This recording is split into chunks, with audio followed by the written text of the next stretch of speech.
अगर आप तुला लगन के व्यक्ति हैं, लिब्रा असेंडेंट के, मतलब आपकी जन्म कुंडली में अगर पहले लगन भाव में 7 नंबर लिखा हुआ है तो ये वीडियो आप ही के लिए है दोस्तों। और इसमें मैं बताने जा रहा हूं जनवरी 2025 का राशिफल। नमस्कार, मैं हूं डॉक्टर विवेक चोपड़ा और आज तुला लगन लिब्रा असेंडेंट के व्यक्तियों के लिए क्रम वाइज हम चेक करते हैं कि 9 के 9 ग्रह किस तरीके का फल देंगे उनको जनवरी 2025 में। बात करते हैं सूर्य की। सबसे पहले बात करते हैं हम सूर्य ग्रह की। सूर्य ग्रह 14 जनवरी तक रहेंगे धनु राशि में, इस कुंडली के तीसरे भाव में, और उसके बाद मकर संक्रांति पे वो कुंडली के चौथे भाव में आ जाएंगे। स्वयं वो कुंडली में 11वें घर के मालिक भी हैं। तो सबसे पहले हम समझते हैं कि 14 जनवरी तक का धनु राशि में जो सूर्य का गोचर है ये तुला लगन के व्यक्तियों के लिए रहेगा शुभ, और उसके बाद जो मकर राशि में गोचर रहेगा वो रहेगा अशुभ। तो जब शुभ रहेगा तो लाभ बढ़ेगा, बड़े भाई बहनों के साथ, छोटे भाई बहनों के साथ संबंधों में मधुरता आती हुई दिखाई देगी, पराक्रम में वृद्धि होगी।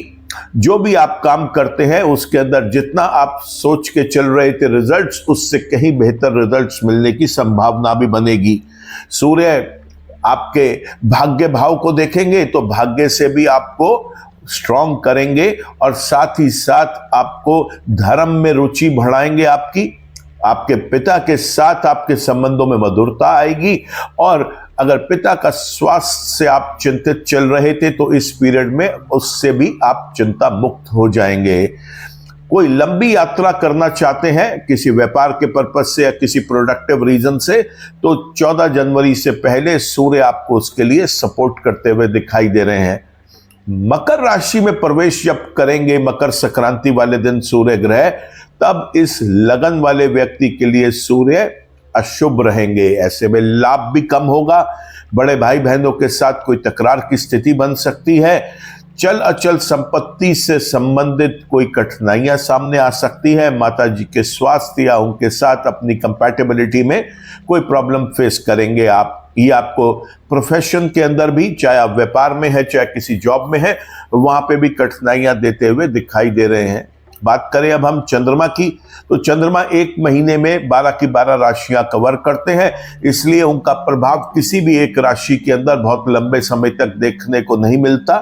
ऐसे में चंद्रमा के लिए, क्योंकि चंद्रमा इस कुंडली में 10वें स्थान के स्वामी हैं, कर्म क्षेत्र है वो, तो इसके लिए सबसे पहले काम तो ये करें कि अगर कुंडली में आपके वो शुभ है तो एक मोती रत्न धारण कर लेना चाहिए, क्योंकि कर्म प्रधान कुंडली होती है तुला लगन वाले व्यक्ति की। दूसरा, आप शिवलिंग की पूजा करें और साथ ही साथ गरीब बूढ़ी महिलाओं को आप खाने पीने की चीजें रात के समय आप डोनेट करें। ऐसे करने से भी शुभ रिजल्ट्स मिलेंगे। चंद्रमा की पूजा अर्चना करना, चंद्रमा के जप करना, शिव भगवान की पूजा अर्चना करना, शिव भगवान के जप करना आपके लिए शुभ रहेगा। यहाँ पर जितने समय मकर संक्रांति के बाद सूर्य ग्रह फेवर में नहीं है, उस समय तांबा, गुड़ और गेहूं का मंदिर में दान करना बहुत शुभ रहेगा। सूर्य को नियमित रूप से जल दें, इस जल के अंदर थोड़ी सी हल्दी और थोड़ा सा सिंदूर या कुमकुम डाल के तब जल दें। ऐसा करने से भी बहुत अच्छे रिजल्ट्स मिलेंगे। बात करें अब हम मंगल ग्रह की, तो बड़ा शुभ समाचार है तुला लगन के व्यक्तियों के लिए कि मंगल 21 तारीख तक आपके 10वें भाव में गोचर करेंगे और उसके बाद ये वक्री होकर 9वें भाव में जाएंगे, और ये दोनों भाव में ही मंगल के रिजल्ट्स आपको अच्छे मिलेंगे। मंगल यहाँ पर 2 और 7वें स्थान के स्वामी हैं।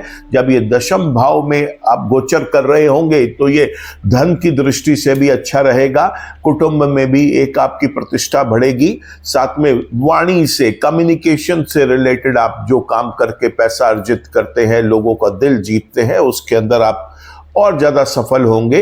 पति पत्नी के बीच के संबंध बेहतर होंगे, पार्टनर्स के साथ संबंध बेहतर होंगे, दैनिक रोजगार में इंप्रूवमेंट दिखाई देगा, कोई भी आप काम करते हैं, व्यापार या नौकरी, उसमें भी लाभ मिलता हुआ दिखाई दे रहा है। यहाँ पर चल अचल संपत्ति के लिए अच्छा समय है, क्योंकि मंगल चौथे भाव के ऊपर ही अपनी दृष्टि भी डालेंगे। साथ ही साथ आप अगर पढ़ने लिखने वाले व्यक्ति हैं, अभी बच्चे हैं, विद्यार्थी हैं, पढ़ रहे हैं, तो आपको लाभ मिलेगा, फोकस बेटर रहेगा मंगल की वजह से। यहाँ पर संतान के प्रति भी आपका प्यार बढ़ेगा। संतान के साथ आपका कोई मनमुटाव था या कहीं आप संतान की वजह से चिंतित थे, तो मंगल उसके अंदर भी आपको लाभ देते हुए दिखाई दे रहे हैं। साथ ही साथ अगर हम देखें तो मंगल यहाँ पर लगन को भी देखेंगे, और लगन को जब वो देखेंगे तो आपके जो योजनाएं हैं आपकी, खास तौर से कोई अपने काम को लेकर, चाहे वो नौकरी है, चाहे वो आपका व्यापार है, उन योजनाओं में आपकी मदद करेंगे और ये योजनाएं आपकी पूरी होती हुई दिखाई देंगी। स्वास्थ्य की दृष्टि से भी ये समय सही रहेगा। मंगल को और अच्छा रिजल्ट लेने के लिए आप यहाँ पर हनुमान चालीसा रात्रि में पढ़ के सोएं और बजरंग बली के मंदिर में जाकर मंगलवार के दिन प्रसाद बांटें, और बाहर निकलकर जो प्रसाद है वो आप छोटे बच्चों में वहाँ पर उसका वितरण कर दें। बात करते हैं बुध की, तो बुध इस कुंडली के अंदर 12वें और 9वें स्थान के स्वामी हैं, और कुंडली के अंदर वो पहले 24 तारीख तक वो गोचर करेंगे तीसरे भाव में धनु राशि में, और उसके बाद वो आ जाएंगे मकर राशि में। और ये दोनों ही गोचर बुध के भी बहुत शुभ रहेंगे इस कुंडली के अंदर।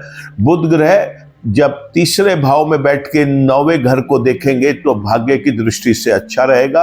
आपका भाग्य आपका साथ देगा, धर्म के प्रति रुचि बनेगी, पिता के साथ संबंधों में मधुरता आएगी। पिता के स्वास्थ्य को लेकर अगर आप चिंतित थे, वो भी आप चिंता मुक्त हो जाएंगे।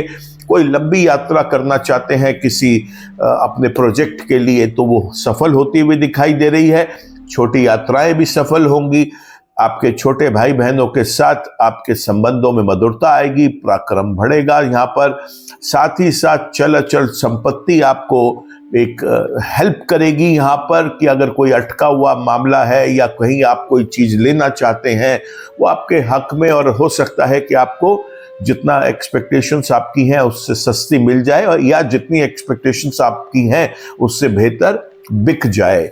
साथ ही साथ माता जी के साथ संबंध बेहतर होंगे, और साथ ही साथ यहाँ पर माता जी के संबंधों के साथ साथ आपके कर्म की दृष्टि से भी बुध ग्रह यहाँ पर आपको लाभ देंगे। समाज के अंदर आपकी प्रतिष्ठित लोगों के साथ तालमेल बेहतर होगा, लोग आपको रिस्पेक्ट करेंगे। तो बुध ग्रह भी यहाँ पे अच्छे रिजल्ट्स दे रहे हैं। इन रिजल्ट्स की शुभता को बढ़ाने के लिए गाय को हरा चारा खिलाएं, दुर्गा माता की पूजा अर्चना करें, ऐसा करने से और लाभ मिलेगा। बात करते हैं अब हम यहाँ पे बृहस्पति ग्रह की। बृहस्पति ग्रह पिछले काफी समय से यहाँ चल रहे हैं वृषभ राशि के अंदर, और वृषभ राशि में ये आपको अच्छे फल देने में सामर्थ्य नहीं होते। कुंडली में तीसरे और छठे भाव के स्वामी हैं। कुंडली में इस समय गोचर में उनका गोचर वृषभ राशि में 8वें घर में हो रहा है, तो यहाँ पर हर तरफ से परेशानियां आ सकती हैं।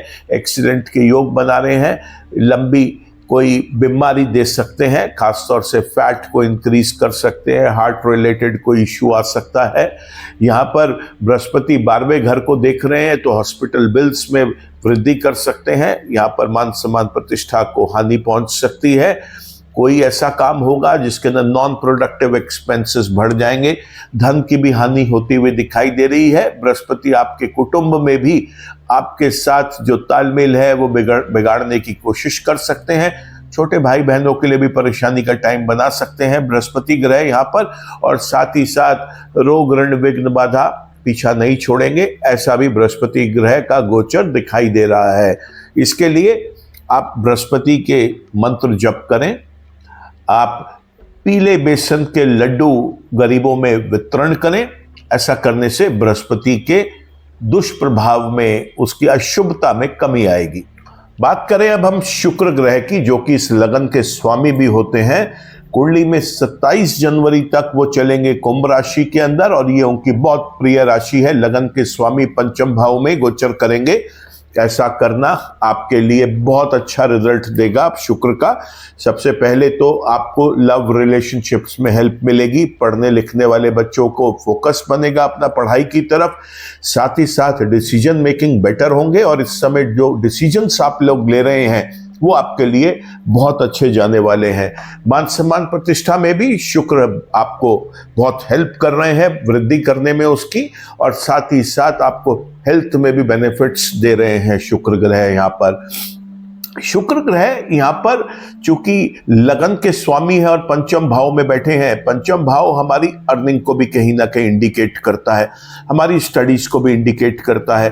तो यहाँ पर अगर आप कुछ अपनी अर्निंग्स को बढ़ाने के लिए कोई शॉर्ट प्रोग्राम्स करना चाहते हैं या कोई ऐसी स्टडी में एंटर होना चाहते हैं, एडमिशन लेना चाहते हैं जो आपके लिए करियर का ऑप्शन लेके आएगा, बहुत अच्छा समय है दोस्तों, उसके लिए भी आप इसे कंसीडर कर सकते हैं। 27 जनवरी से 31 जनवरी तक शुक्र ग्रह गोचर कर जाएंगे कुंडली के छठे भाव में मीन राशि में। वहां जाके ये अपने अशुभ रिजल्ट्स देंगे, शुभता इनकी खत्म हो जाएगी।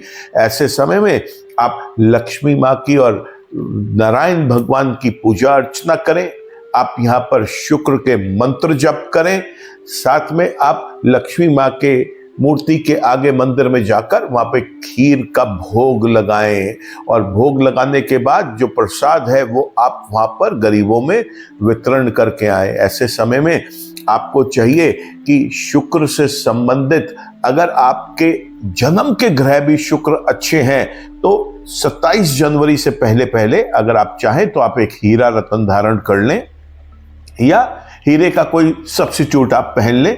ऐसा करने से भी लगन को बल मिलेगा। और जब शुक्र गोचर में किसी अशुभ स्थान पे जाएंगे तो वो आपको बहुत ज्यादा परेशान नहीं कर पाएंगे। बात करते हैं शनि की, तो शनि इस कुंडली के अंदर काफी समय से पंचम भाव में चल रहे हैं और तुला लगन के व्यक्तियों को उन्होंने बेहद भरपूर आनंद दिलवाया है अपनी इस गोचर का। वो गोचर 29 मार्च 2025 तक अभी और चलना है, तो पूरा जनवरी शनि ग्रह यहाँ पे आपको सपोर्ट करते हुए दिखाई दे रहे हैं। पढ़ाई लिखाई से रिलेटेड भी, लव रिलेशनशिप्स में भी, डिसीजन मेकिंग में भी, संतान के प्रति भी आपको सुख ही दे रहे हैं। यहाँ पर तीसरी दृष्टि से 7वें घर को देख रहे हैं तो पार्टनरशिप्स में भी हेल्प करेंगे, यहाँ पर पति पत्नी के रिलेशनशिप्स में भी हेल्प करेंगे, दैनिक रोजगार में भी आपकी हेल्प करेंगे। 7वीं दृष्टि से 11वें भाव को देख रहे हैं तो लाभ भी बढ़ाएंगे यहाँ पर। और यहाँ पर अपनी 10वीं दृष्टि से वो देख रहे हैं जिस भाव को, वहां पर धन देंगे, कुटुंब के अंदर आपकी एक अच्छी पहचान बनेगी, आपकी प्रतिष्ठा बढ़ेगी यहाँ पर। तो कुल मिलाकर शनि का ये गोचर आपके लिए बहुत शुभ है। शनि के और अच्छे रिजल्ट्स लेने के लिए अगर जन्म के भी शनि आपके शुभ है तो एक नीलम दर्पण धारण किया जा सकता है, अन्यथा शनि चालीसा पढ़ें, शनि मंदिर में जाकर वहां पर शनि भगवान के आगे माथा टेकें और वहां पर एक चौमुखा सरसों के तेल का दीपक जलाएं और उनसे अपनी जो भी आपकी मनोकामनाएं हैं वो हाथ जोड़ के वो अपनी मनोकामनाएं पूर्ण होने के लिए उनसे अनुरोध करें। शनि का गोचर अच्छा रहेगा दोस्तों। अब बात कर लेते हैं हम राहु और केतु की। देखिए, सबसे पहले तो आपको समझना है कि केतु जो है वो जिसकी राशि में बैठता है केवल उसी के फल देता है। तो केतु अभी चल रहे हैं आपके कन्या राशि के अंदर कुंडली के 12वें भाव में, और बुध इस समय कुंडली में आपको इस महीने में अच्छे रिजल्ट दे रहा है, तो केतु भी आपको अच्छे रिजल्ट्स देगा दोस्तों। पहला बात तो ये, केतु के और अच्छे रिजल्ट्स लेने के लिए आप गणेश भगवान की पूजा अर्चना करें, आप रात्रि के समय कुत्ते को भोजन कराएं और किसी गरीब व्यक्ति को आप कोई कंबल दान कर दें, जो 2 रंगा कंबल होता है, ब्लैक और व्हाइट कलर का। केतु के लिए इससे ज्यादा आपको करने की आवश्यकता नहीं है। अब बात करते हैं हम राहु की। राहु कुंडली के 6ठे भाव में गोचर कर रहे हैं और ये तुला लगन वाले व्यक्तियों के लिए राहु की शुभ राशि है, जहां पर वो अच्छे फल देते हैं। रोग ऋण विघ्न बाधाओं से मुक्ति दिलाएंगे, गुप्त शत्रुओं को सामने लेके आएंगे, शत्रुओं का नाश भी करेंगे। यहाँ पर बैठकर वो कुंडली के 10वें घर को देख रहे हैं, तो कर्म भाव पे भी उनकी एक शुभ दृष्टि पड़ेगी और उसके शुभ रिजल्ट्स मिलेंगे। 12वें घर पे भी शुभ रिजल्ट्स देंगे। तो यहाँ पर आपको कोई फॉरेन लैंड से कोई ऐसा काम अगर आप करते हैं जिसके अंदर बाहर के किसी मुल्क से आपका एसोसिएशन है, चाहे आप पढ़ने लिखने जाना चाह रहे हैं, कोई कारोबार कर रहे हैं जिसके अंदर आपकी लाइसेंसिंग का वर्क है, कोई पार्टनरशिप का वर्क है, कोई एसोसिएट्स हैं आपके वहाँ पे, तो उसमें भी आपको बहुत मदद करेंगे। यहाँ पर राहु बैठ के आपके दूसरे घर को देखेंगे तो धन की भी बरसात कर सकते हैं। कुल मिला के राहु का ये गोचर अभी आने वाले समय में भी तुला लगन वाले व्यक्ति को और आनंद ही लेके देगा। तो इस तरीके से हमने देखा कि सूर्य से लेके केतु तक हमारे ग्रह इस महीने किस तरीके से हमें अच्छे रिजल्ट्स दे रहे हैं। तुला लगन वाले व्यक्ति लकी हैं क्योंकि उनके इस महीने के गोचर में अधिकतर ग्रह उनको शुभ लाभ देते हुए दिखाई दे रहे हैं। इस समय का वो फायदा उठाएं और अधिक से अधिक अपने जीवन की जो भी उनकी एक्सपेक्टेशंस हैं, जो कार्य रुके हुए थे, उनको पूरा करने की कोशिश करें। यहाँ पर जब पीरियड्स उनके बैड आएंगे, जिस वक्त वो अशुभ रिजल्ट्स देंगे, उस समय के लिए मैंने आपको कुछ उपाय बताए हैं। उन उपायों को करके उस वक्त आप उनकी नेगेटिविटी को थोड़ा सा रिड्यूस कर सकते हैं, उनकी अशुभता को कम कर सकते हैं आप। ईश्वर आप सबका भला करे दोस्तों। नमस्कार।